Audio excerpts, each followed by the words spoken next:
ओम नमः शिवाय। जय भोलेनाथ। दोस्तों, आप सभी का हमारे ज्ञान सवेरा यूट्यूब चैनल पर हार्दिक स्वागत है। दोस्तों, आज मैं आपके लिए लाई हूँ सावन मास महात्म्य की कथा का 29वां अध्याय, जिसे सुनने मात्र से आपकी भोलेनाथ सभी मनोकामना पूरी करेंगे। दोस्तों, यदि आपने हमारे चैनल को अब तक सब्सक्राइब नहीं किया तो ज़रूर करें और बेल आइकन का बटन दबाना ना भूलें, ताकि आपको हमारी आने वाली सभी वीडियोज की नोटिफिकेशन मिलती रहे। कथा को पूरी सुनने के बाद कमेंट बॉक्स में शिवशंकर भोलेनाथ की जय जरूर लिखें। बोलो शिवशंकर भगवान की जय। आइए सुनते हैं सावन मास महात्म्य का 29वां अध्याय, श्रावण मास के व्रतों के कृत्य। भगवान श्री सदाशिव ने कहा, हे सनंत कुमार, अब मैं तुम्हें श्रावण मास के व्रतों के कृत्यों के संबंध में बतलाऊंगा कि किस समय क्या करना चाहिए।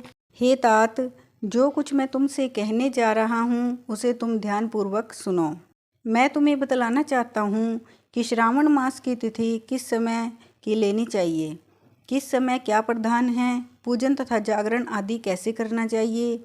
नक्त व्रत का उषाकाल उस व्रत क्रम में कहा है, रात में भोजन तथा भोजनाभाव दिन में कहा है, प्रातःकाल उस व्रत काल में उद्यापन कहा है, पंचांग द्वारा शुद्ध समय में अधिवासन करना चाहिए, दूसरे दिन विधि से होम करना चाहिए, धारणा तथा पारणा में ह्रास वृद्धि नहीं होती, श्रावण शुक्ल प्रतिपदा के दिन संकल्प करके उपवास करना चाहिए, अन्य दिन भोजन, दूसरे दिन हविष्यानन पारण में स्वीकार करना चाहिए, पारणा के समय दिन एकादशी हो तो 3 उपवास करना चाहिए, रविवार व्रतार्चन काल प्रातःकाल ही है, सोमवार में सायंकाल का समय प्रधान कहा गया है, मंगल, बुध तथा गुरु की पूजा में मुख्य समय प्रातःकाल ही कहा गया है, शुक्र पूजा में पूजा प्रातःकाल और जागरण रात को करना चाहिए, नरसिंह भगवान तथा शनि की पूजा सायंकाल करनी चाहिए, शनि के व्रत तथा दान के वास्ते मध्याह्न मुख्य है,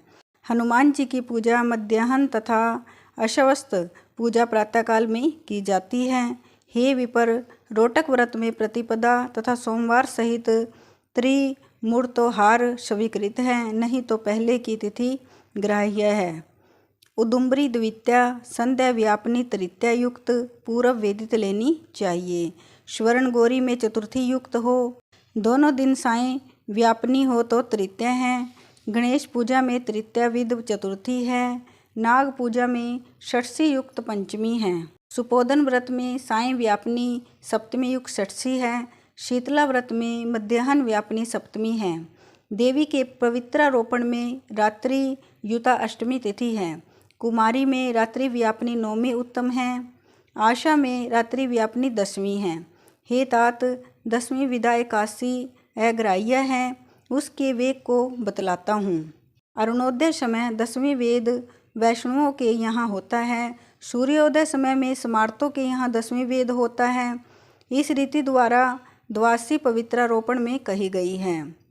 अनंग व्रत में रात्रि व्यापनी त्रयोदशी है, द्वितीय प्रहर व्यापनी हो जाने से प्रस्तर होती है, शिव पवित्रारोपण में चतुर्दशी रात्रि व्यापनी है, अर्धरात्रि व्यापनी अधिक उत्तम है, उपाकर्म तथा उत्सर्ग में पूर्णिमा और श्रवण नक्षत्र ग्राह्य है। यदि अन्य दिन पूर्णिमा 3 मुहूर्त हैं तो व्रत दूसरे दिन करना चाहिए, नहीं तो ऋग्वेद तैत्तिरीय शाखा वालों को पहले दिन करना चाहिए, तैत्तिरीय शाखा वाले यजुर्वेदियों को अन्य दिन पूर्णिमा 3 मुहूर्त रहने पर भी उपाकर्म और उत्सर्ग दोनों पूर्व ही करने चाहिए।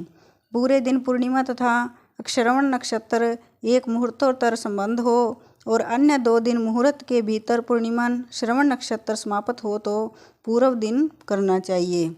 अपराह्न काल में सामवेदियों को हस्त नक्षत्र अपराह्न काल व्यापनी हो तो पहले दिन करना चाहिए, उपाकर्मोत्तर सभादीप करना चाहिए, श्रावणी कर्म तथा सर्पबलि को सूर्यास्त समय व्यापनी पूर्णिमा उत्तम है।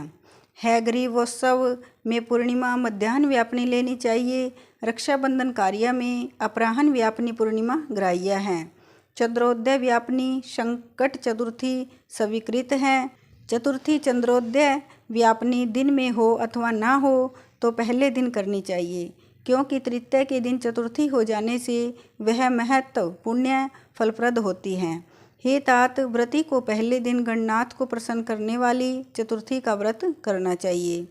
गणेश, गौरी तथा बहुला को छोड़कर अन्य देवताओं की पूजा में पंचमी विध ली गई है। भगवान श्री कृष्णचंद्र जी महाराज की पूजा में अर्धराधि व्यापनी अष्टमी तिथि है। निर्णय के बारे में सर्वत्र 6 तिथियां मानी गई हैं। एक तो दोनों दिन पूर्ण व्याप्ति, दोनों दिन केवल अव्याप्ति, दोनों दिन अंश द्वारा समव्याप्ति, अन्य दिन अव्याप्ति। इन 6 पक्षों में से 3 पक्षों में संदेह नहीं है। अब उसे सुनो। पूर्ण व्याप्ति में अंश व्याप्ति से अधिक व्याप्ति श्रेष्ठ होती है। एक दिन जो पूर्ण तिथि है वही अन्य दिन अपूर्ण कही गई है। एक दिन अव्याप्ति, अन्य दिन अंश व्याप्ति हो तो श्रेष्ठ अंश व्याप्ति होती है। अंश व्याप्ति जब हो तथा वह सम हो तो वहाँ संशय हो जाता है, तो भेद वाक्य निर्णय करना चाहिए। युगम वाक्यों से, कहीं कहीं वार नक्षत्र योग बल से, कहीं प्रदान 2 योग से, कहीं पुराण योग से जन्माष्टमी व्रत में संदेह हो, यानी इन पक्षों में परा हो तो प्रातःकाल पारण करना चाहिए। पिठोर व्रत में मध्याह्न व्यापनी उमा शुभ है। वृश्यार्चन में सायंकाल व्यापनी अमावस्या शुभ मानी गई है। दुर्वों के संचय में संभव समय है। सूर्य की करक संक्रांति में 30 घड़ी पहले पुण्य समय माना गया है। सिंह संक्रांति में 16 घड़ी पहले तथा 16 घड़ी बाद में पुण्य समय हो जाता है। कुछ मुनि सिंह संक्रांति के पहले 16 घड़ी पुण्य समय कहते हैं। अगस्त्य अर्घ समय व्रत विधि सहित ही कहा है।